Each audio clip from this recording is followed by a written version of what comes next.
नील एक जिज्ञासु और बहादुर 8 साल का लड़का था, जिसकी बड़ी बड़ी आंखें और घुंघराले बाल थे। वह अपने माता पिता के साथ एक पुराने लेकिन रंग बिरंगे घर में रहने आया था। घर बाहर से बिल्कुल 3D पिक्सार फिल्म जैसा प्यारा लगता था, लेकिन रात होते ही उसका माहौल बदल जाता।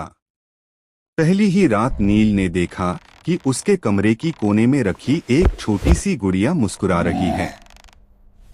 गुड़िया की आंखें चमक रही थीं, मानो वह जिंदा हो।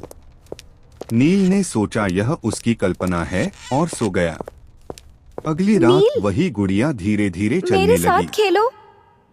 उसके छोटे छोटे कदमों की आवाज टक टक पूरे कमरे में गूंजने लगी। गुड़िया मैं ने इस घर मीठी की लेकिन रखवाली हूँ। डरावनी आवाज में कहा, नील, मेरे साथ खेलो। नील डर गया, लेकिन हिम्मत करके उसने गुड़िया से पूछा, तुम कौन हो?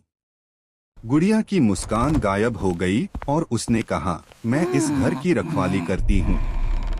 अचानक कमरे की लाइट जल गई और गुड़िया फिर से खिलौना बन गई।